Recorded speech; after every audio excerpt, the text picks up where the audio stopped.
I like salad. Do you like salad?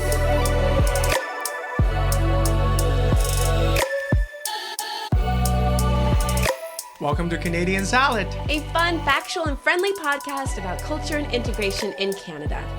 I'm one of your hosts. I'm Hostion Ho from China, currently living in Vancouver, unceded territory of Musqueam, Squamish, and Tsleil-Waututh nations. And I'm your other host, Andrea McCoy, an immigrant from the United States, and broadcasting you from the unceded traditional territory of the Lekwungen people, the Songhees and Esquimalt First Nations.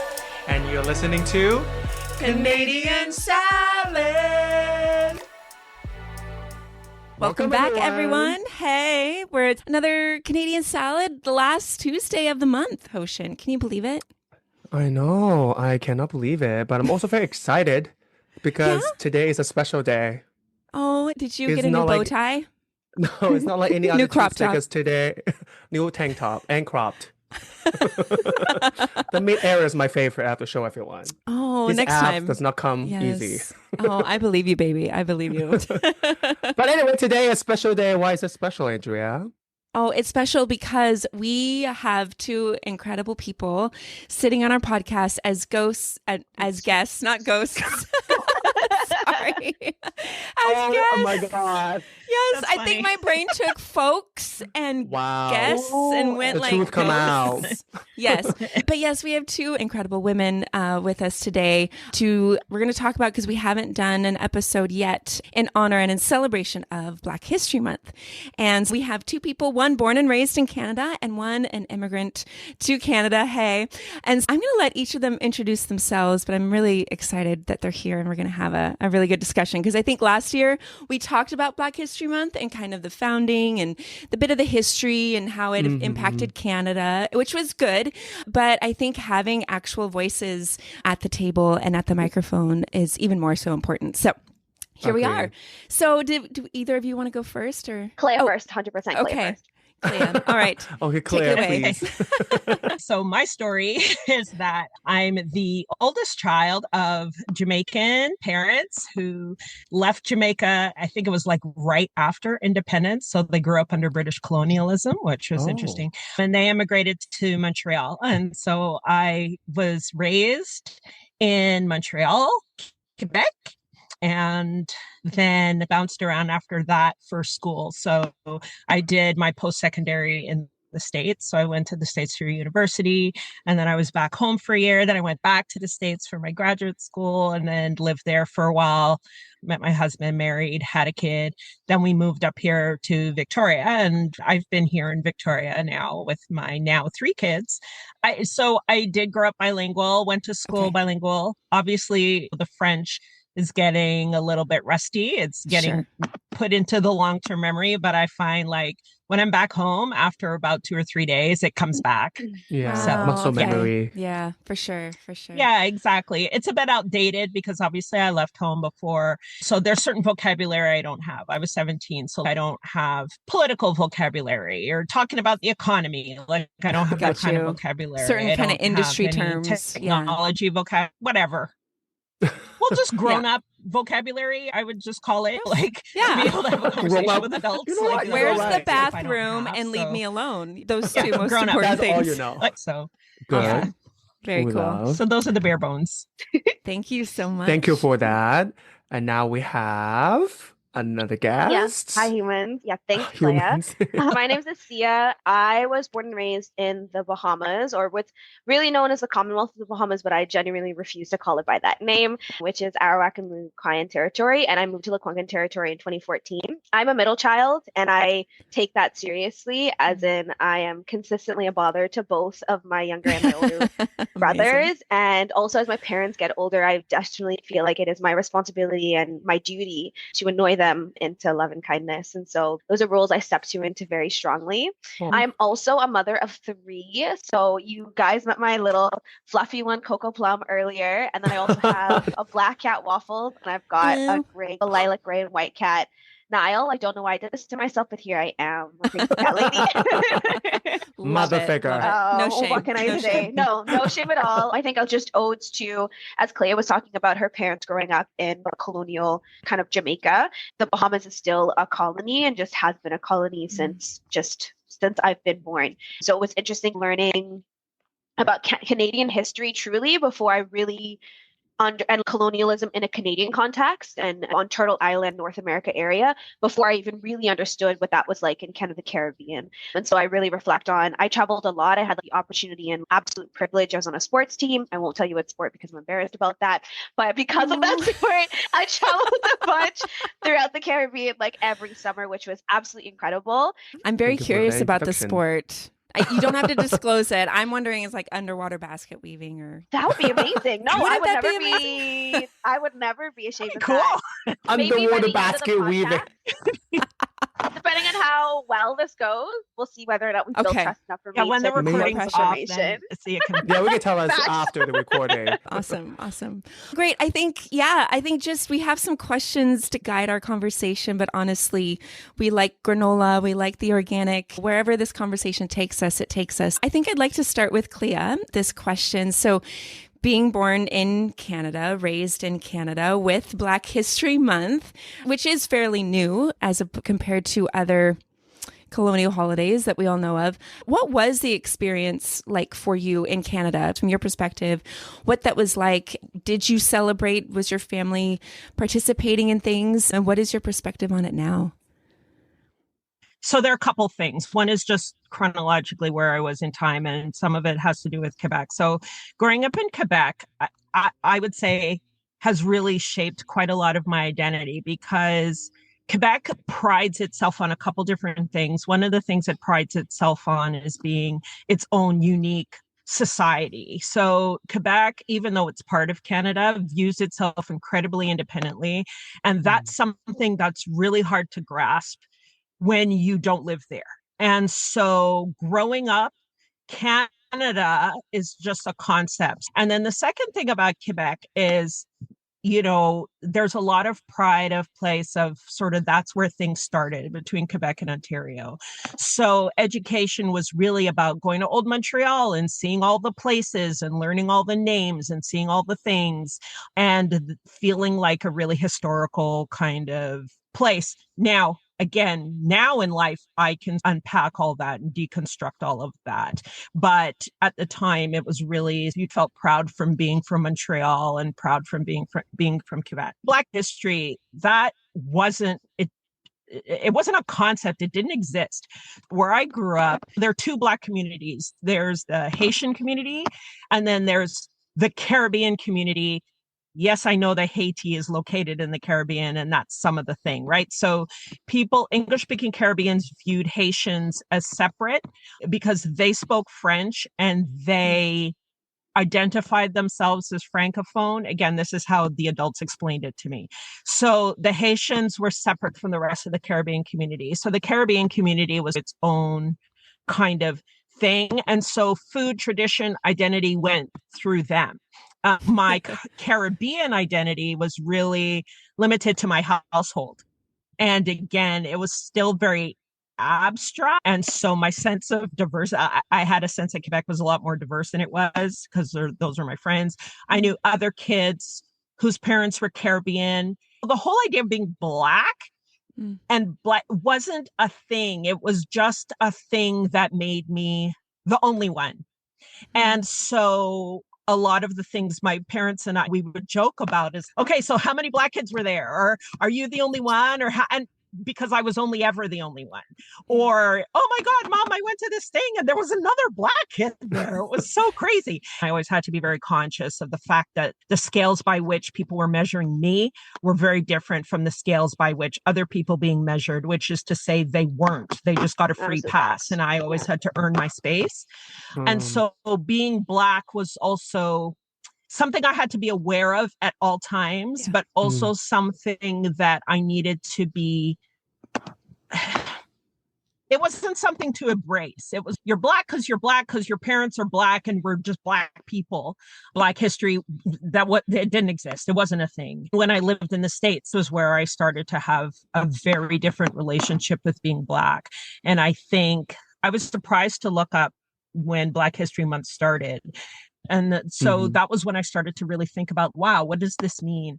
So does Black History Month mean anything to you or to your household in terms of how you No. view yourself? No? No. No, it really doesn't. It really doesn't. And because we talk about race a lot in my house and permeates everything, every single part of your life. It permeates how people talk to you. It permeates how you hear the news, how you interpret certain things. It's just part of your life. And so the idea that there's a Black History Month seems very silly. It's like people are ignoring this the whole rest of the year. My view is that it serves to perpetuate the fairy tale that Canadians have told themselves about Canada's relationship with Black people. And so I don't participate in that. No. Absolutely. Yeah. What about you, Asiyah? What about your relationship with Black History Month? Black History Month. Black. I'll definitely say it wasn't something that I knew prior to moving to Victoria at all. But I think part of that is one, Black History Month, I think in a Black majority country, as Cleia said, which is Black every day, all day kind of thing. But there's obviously there's influential people in our own lives and in our own country and in our own history. And we also have our Independence Day, in which we got independence from Britain and from the Commonwealth. And those are those kinds of celebrations. And I think those are acknowledged, identified, and people hold them in high regard. But regarding the concept of Black History Month, it wasn't something that we celebrated. I also think my experience home is probably a little different on a number of levels from other folks home. And I think part of that is like what I also didn't share in my introduction is I'm an Afro-Caribbean Muslim woman.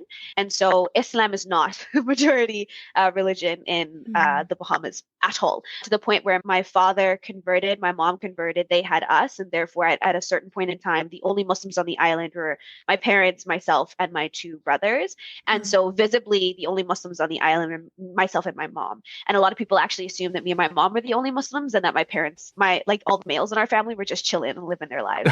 And we were just not. And so when I think a lot about my experience home, it was beautiful being a part of a Black majority. And when I think about what we spoke about in spaces, though, there was that narrative and will always be that narrative of you have to be twice as good. You have to work twice as hard to get what you need, to get what you deserve, to walk in certain pathways. And I went to an international school and we did the international baccalaureate. So I was consistently surrounded by like this multicultural kind of like little universe. So even moving Victoria, shock of my life, I have to say, shock of my utter life. Yes, you have to work twice as hard because you're Black. And then also now you have to work a third time or 4 times as hard because Asiyah, you're a visible Muslim now, and the world isn't going to take that well. And so when I think about conversations within our household, my dad was always overt about how the world saw Muslims, about how the world saw Black people, about how the world saw women. And so I was consistently hit with public rhetoric about what they understood about us and what was happening. But he kept it very real. I'll say Black History Month here, similar to Cleia, I personally just don't think the month is for us, if I'm going to be entirely honest. I don't feel like it's a month for us to celebrate ourselves. Black people will celebrate themselves. I celebrate my sisters all day, every day. I don't need a month to tell me when. I don't need a month to tell me how or why. Absolutely. You know what I mean? Yeah, Never, exactly. ever. For me, Black History Month is for other people to remember, oh, y'all exist and y'all are here and y'all are more just than a statistic that we see every day. You're more than just the travel advisories that tell you don't go to this country because it's overly violent, even though it's just Black majority and people just vibing everywhere. We are more than that. And so for me, the reason I still also find it very surface level is because the same way we have our Truth and Reconciliation, the same way we have Missing Murdered Women, Indigenous Girls, and Two-Spirit Persons Day, I feel like we aren't taking opportunities in each of those days to dive deeper and figure out, okay, what don't I know? Who aren't I connecting with?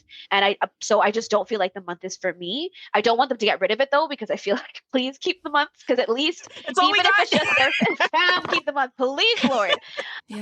But yeah, me celebrating the month is, it doesn't really exist. I think Exactly. that's the common theme, but you mentioned this kind of superficiality in the sense whether it's a Black History Month or you're invited to these spaces to have conversations, they only look at that superficial level of who you represent, rather than actually how you think, where you stand, where you come from. And I think there's a lot. I also agree a lot of celebrations or this kind of month recognition are very just like a banner They don't necessarily mean any of that. They just care about Absolutely. that instant Absolutely. message.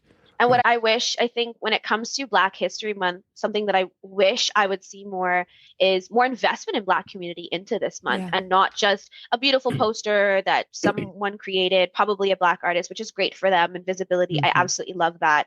But it's like, we also have programs that we're hoping to run for our own communities. We're also Right. hoping we have people that are in need specifically within our communities. That would be an incredible way to invest. And yet, I think also what's so hard for me with this specific Black History Month is I'm thinking about how many immigrants that are of African descent and the way that Canada is moving with their immigration policies. And it's very Yeah. hard for me for you to sit there and talk about the Yeah. importance of diversity, the importance of your multicultural melting pot, or Right. whatever it is, how they describe it, and then also say, we're done with you guys coming in. And also for the people that are already here, we're going to make it as hard as possible for you to stay. And so also as Yeah. an immigrant Right. settler, it's hard for me on that level.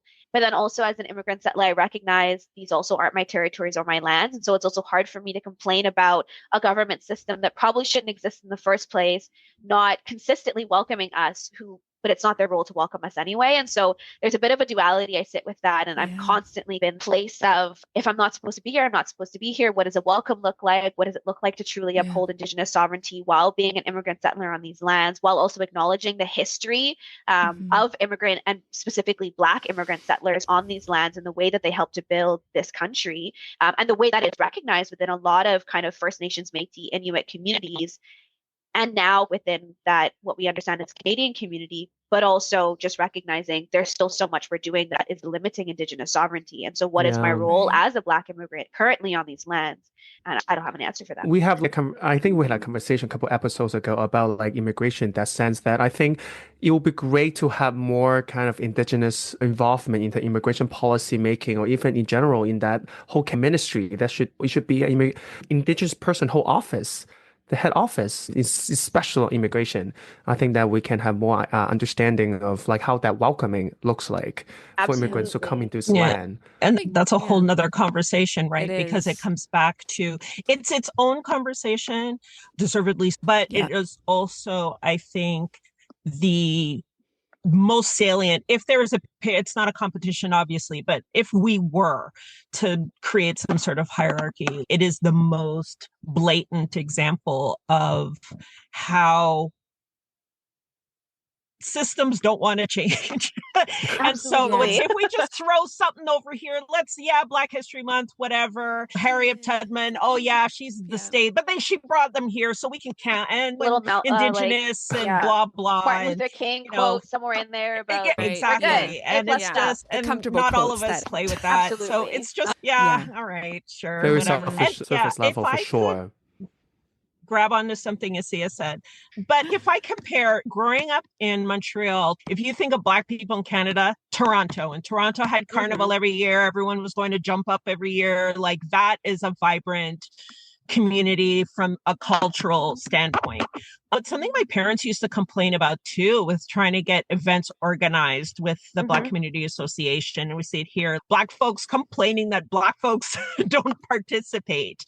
And now, do all cultural communities have similar conversations? Obviously, I don't know because I don't belong to other We do. cultural communities. That's We do. reassuring to hear because I know for me, the significance of the conversation is, are we reifying our own internalized racism? So when we when we don't show up to things, we know, especially here in Victoria, people don't show up to stuff. That's just what they do. But when we turn it into Black folks, they don't show up for anything, and Black folks don't come to this, and Black folks don't. And are we the problem? when we make it Black folks as opposed to just folks, we are perpetuating our own story. But I think the other piece of it, and obviously I can only speak for myself, I can't speak for all 100 Black people in Victoria, is 100. 100?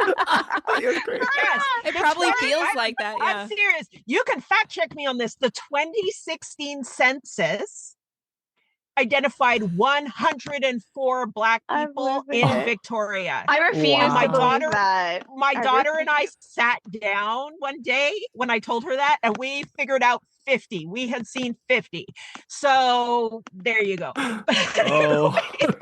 But the other thing is, and I wish I did have more Black folks to have this conversation with, that speaking for myself, there are a couple things happening. The first is, here in BC, this is the first place I've lived where the Indigenous presence, the most salient any Indigenous presence has been in any community I've lived in. And so I feel, and because they're fighting to be recognized, and because they're fighting for sovereignty, and because they're fighting for the recognition that they've been denied, I feel as a non-Indigenous person that it's important that I don't step on that, right? So that I allow space for that. I don't see myself as part of the fight. I see that this is their fight, and my job is to stay out of the way. But I also, and I think, again, this reflects on my own sort of mixed relationship with being Black, I also feel like, what is the identity I'm celebrating? Do you know what I mean? Like, Asiyah, you come from a country, you come from someplace.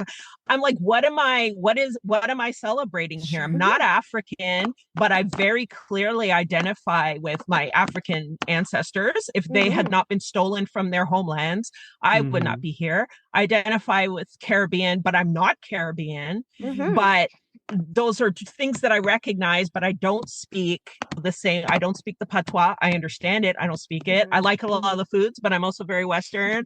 I lived in the States. I was not American, but I was accepted as Black by other Black people. And now I'm here in BC. I'm not from BC. I've lived here a long time. There are people here. There is a population of people who have a very deep, profound tie to this place.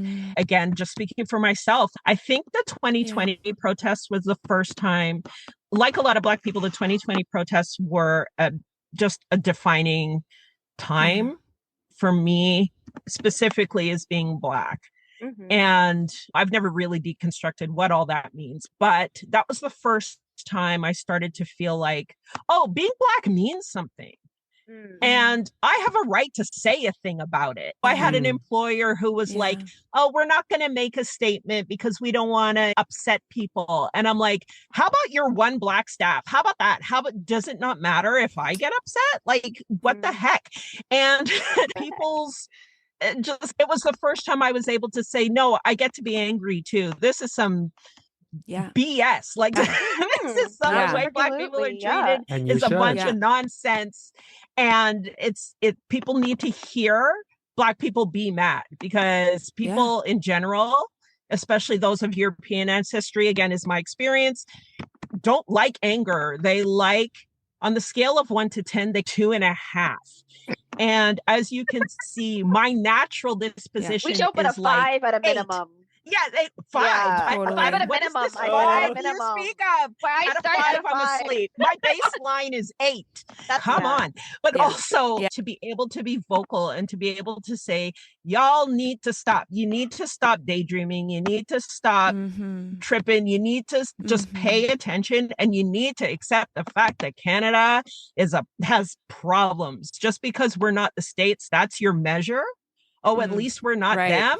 Wow, the bar is low, too low. I want to touch on something you said about like our organization, our coming out and things like that. And I think for me, I remember when I started first stepping into frontline spaces, I used to be really frustrated that, one, I saw no Muslims, and 2, I saw no like persons of African descent. I used to be like, where are my humans? Where are my people at? Yeah. And I think I stepped away from that extremely quickly, because when I think about my Islamic and my Black communities, I also have to think about the intersections that they exist in, which is very much within that immigrant sphere. A lot of them exist within that immigrant sphere.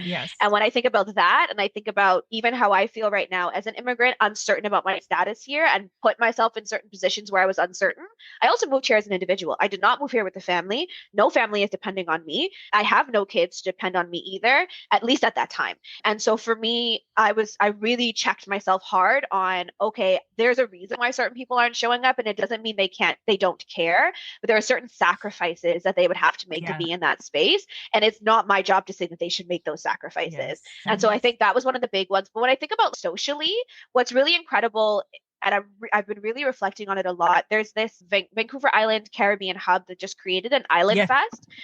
Love me some Island Fest. They have an event coming up on March 1st, and you should all show up. A plug. Yeah, no, 100%. Yep, I'm following them on Instagram. Carnival I'm writing this Culture, down. Trinidadian. I'm pretty sure it's called like Vic Carib Hub. Follow them. They're Greater Awesome. Island Fest with an I. Shout out to O'Neill and Kara. Okay, but actually to that point, that is two people who moved here very recently, I would say, and just was like, I want to build something. And so they did. And as most things happen, especially for like grassroots organizations, they did it on their own. They funded it on their own. They did crowdfunding as well, but they just decided it was something they wanted to do and put their entirety into it. Not like they don't work, not that they don't have kids, not that they don't also have lives to live, rest to have, food to eat, but they just decided to build something. And I think part of the thing I've really been reflecting on is when we're creating our own spaces, a lot of time we really have to create our own spaces and maintain and sustain our own spaces, despite everything else it is that we're navigating. When I think about any anti-Blackness, any just like general racism, denialism is very strong here. The concept that racism doesn't exist anymore or just never existed. And then the daily microaggressions or experiences or jokes that aren't jokes or comments that aren't comments or limiting when it comes to recruitment, retention, and advancement. All the ways in which we are limited and minimized and silenced and oppressed on a day-to-day. And then also to say, but hey, come on and celebrate this thing that we want to invite you to, but truly there really isn't a space for you because the food is not yours, the people are not yours, the majority of people you'll see in the space are not yours, and it's that walking in. I think of Black also as an attitude. And let me tell you out front, since I've met you, you've had it in space. So let's not question these things that we know we have. And I feel like also when I think about us and I think about I think about historically transatlantic slave trade, I think about Columbus and all his humans. I think about the extraction of our human beings from consistent country to country, place to place. I think about our own migration, whether forced or voluntary. I think about the fact that a lot of us are lucky if we have a place that is not just ours, but that is Black central in ours. And that is not common.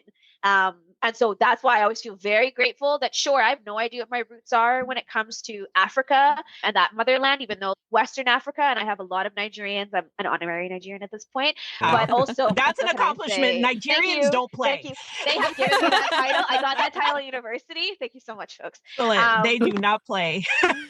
But I also have a country that is Black majority, and I can go back and be like, this is my history, and I can tie that. And I genuinely feel for folks who don't have that. And I think there's a lot to be said about the fact that we have been so torn apart and we've been so boundless, honestly, because of the way that we've been stolen. And it's easy to say, sure, I'm from Africa, but what does that really mean if you have no idea what that looks like? You're talking about ancestors, but it's really just a generic figment of imagination at this point. And so what's amazing for me is stepping into those spaces and being able to connect with people beyond country. It's, oh, this is your vibe, this is my vibe too. Oh, this is how you get down, this is how I get down too. Oh, this is your food, this is my food too. And I think I absolutely love that. And so Black history for me is just Black today, Black present, Black future, Black tomorrow, Black now, Black. That is so awesome. If I could bring this back to my introduction, I was thinking, if I think about where I'm from, Quebec, and do I want to be from there? Because they wouldn't claim me, right? And Quebec's kind of a racist place. But it also makes me, this conversation's leaving me with a lot to think about, because Asiyah is very much a pop into a place kind of person, right? And she can make herself comfortable wherever she is. She's that kind of person. And I think also just culturally, right? Not growing up, yes, you've talked about that intersectionality between being Black and Muslim, but certainly at least growing up in Black majority, there's a certain kind of invitation that you did not require to be in this space. I have only ever been in spaces where I need an invitation. And so I think that is probably more deeply embedded in me than I realize, right? But I'm like, I'm waiting for the invitation to a space where I could be like, yeah, I belong here. But and I think those are smaller spaces when you're with individuals and just not a larger individuals spaces, because you belong with me, so I just want to put that out there. Absolutely. And you belong here. That's a good example. Thank you. In here, at least there's four squares, you definitely belong. I think something else to just like one of my final comments that I think also, and I think bringing it back all the way to the original, the fact that this is called Black History Month. I don't identify with the term Black. And I think mostly that has to do with the fact that I really see Black as like a socio-political kind of title that was placed on us in order to categorize us and place us in a certain hierarchy, so socioeconomically or just society-wise. And so when I think about Black, I understand that it's verbally a really easy way to describe this kind of entirety of a demographic who we're speaking to. But even in this space, even though Cleia and I are great friends and I love her to death, Blackness is completely different for just the it's two a of big, us. Yes. yeah, it's a And we big. talked about You know that what I too. mean? And For me, I am Black. yeah, And I'm absolutely. comfortable We with talked that. about And yeah, we have talked about it. And I think it's really absolutely. interesting. It's just really interesting. It's just, again, being part of a diaspora, a bigger Yeah, diaspora. I agree. And also, Like, Yeah. So when I think about Black History Month, I understand some people identify with it really strongly. And especially when I think about, and this is something I've only recently had appreciation for actually, where our Black Canadians specifically and folks who are here, first generation here, building kind of Canada as it was. And I think that's one of the things that's really coming up for me when I think about Black History Month. Personally, I feel like this month is for everyone, but I feel like this month is for them. If I think about a specific group of Black people, I feel like this month is for them, to honor them and to honor their legacy. Do you have any encouragement for those listening who might be new immigrants from African or Caribbean countries, or even people born and raised in Canada who identify as Black, who might have that ancestry? Is there any encouragement in navigating just maybe identity? I would say more than even just a month that has been carved out because beyond this beyond Black History Month. I think the most important thing is figuring out for yourself who you are and what that means and where you belong. I'm still figuring it out. I land someplace different every time. And that's okay, right? Stake your place. But what that place is up to you to define. And that's not a burden. That really is a privilege that you live someplace where you can have some, at least theoretically, have some flexibility to figure out for yourself what that is. I love that, Cleia. Yeah. I think that's What about you, amazing. Asiyah? Me, what do I have to say to the people out there in the world? I think The invisible masses. Yeah. Thank you. I think for me, the first thing that came to mind was what Cleia was saying, absolutely, about taking your space and about figuring out what your identity means to you. I want to encourage people that, at least for folks who are coming, you're not leaving that home behind. There is a connection there, and you can find part of that connection here. And I think when it comes to the totality of whatever it is, Black, Afro-Caribbean, Afro-descent, Black, however it is you identify, I think it's not a question of finding your community. I think we recognize we're a part of multiple communities. It's not just one that you're looking for. I think there's also the recognition that we can connect to who we are as people without necessarily being completely surrounded by the people that look exactly like us. There are interconnections between all of us outside of the color of our skin. And I think society tells us differently, and I think we need to remember differently. And so if you leave a community, you come back to another one, or if you have to go into different spaces, we're also so beautifully connected online that you can find beautiful communities online as well if something in your space isn't working for you. But there are just so many ways, I think, to honor who you are, to learn about who you are, to figure it out, and so many people willing to help you in that. Thank you for both Thanks for holding space for us today, guys. This was really energizing. Thank you so for fun. taking Thank you. space. Honestly, I'm really, Yes. Always take space. There was so much to chew on and so much to walk away with, honestly. So we are going to end our Canadian Salad episode with a Canadian Salad pop quiz, which is tradish, where no one knows the answer or the question. So each of us has a question. If you have a question related to our topic, by all means, if you want to ask us. But I would say, Hostion, would you like to go first? Okay, I can go first. Okay. My question is, who is this person known as the father of Black history, who also chose to create a week as a way to encourage people to recognize African American central role in history, which is that's the whole history of how Black History Month has come from, because it was a week first. It's this person who helped it come to fruition. So what is this person's name? Yeah, no idea. It's okay. I know. We usually ask okay. I don't remember I remember reading this, but I don't remember his name. I'm going to say Ralph Jones. Ralph Jones. That's my guess. Okay. Ralph Jones. Okay, I will give the answer. The answer is Carter G. Woodson. That's Oh, Carter G. Woodson, Woodson. yeah. Right. I've He seen is that American. name before. Yeah, I've somewhere. also seen that name many times. This is the first time we also because Google Remember, it when studying yes. is remember. Oh, Okay, so my question is, this is related to your statement, Clea. okay, great. Uh-oh. According to the 2021 census for Victoria, BC, how many people self-identified as Black? What were there other options? It's just counted, right? Yeah. Oh, so, yes. I see what you mean.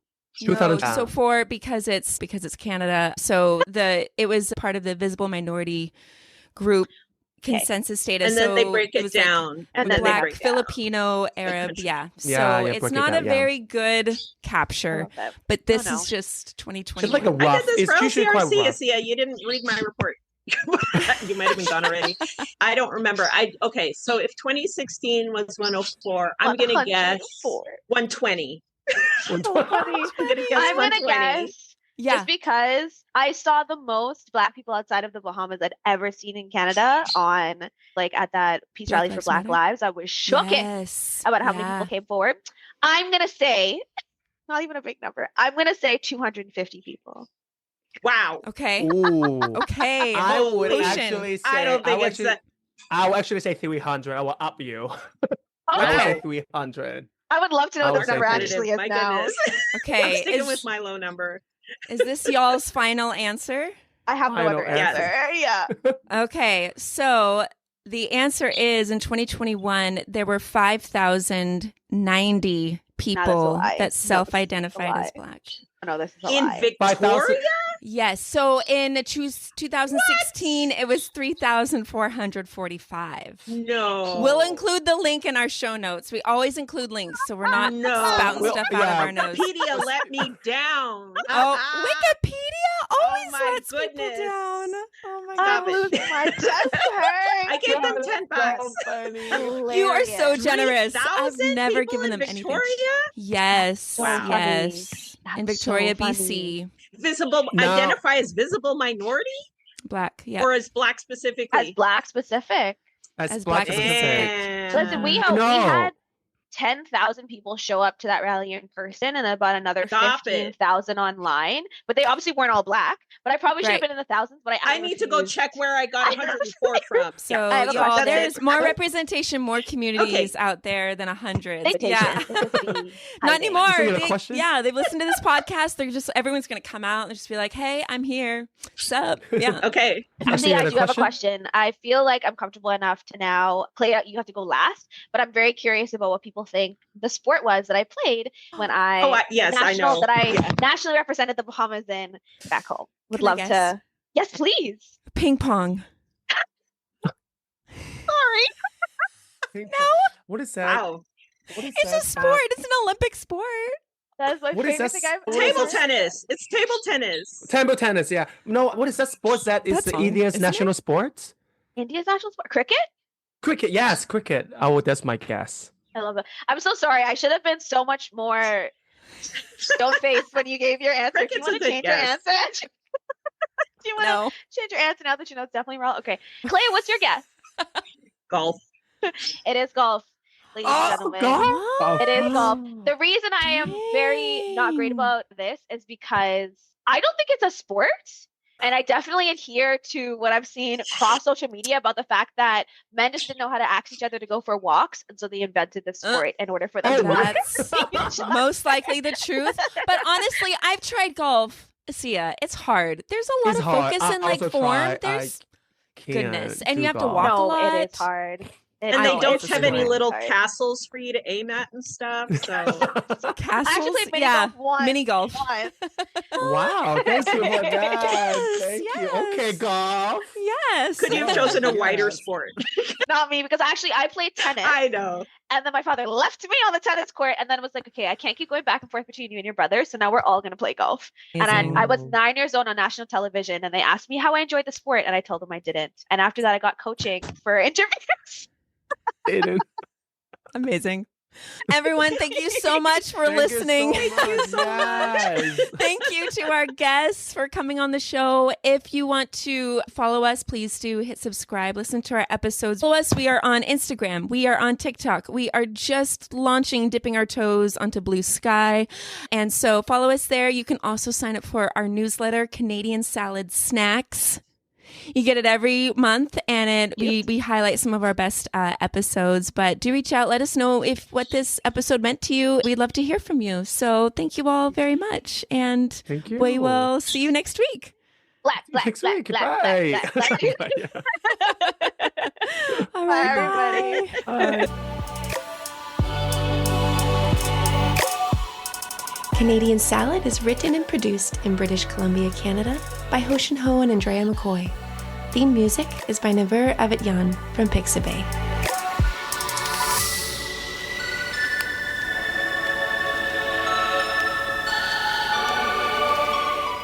This has been a good Drinklin production.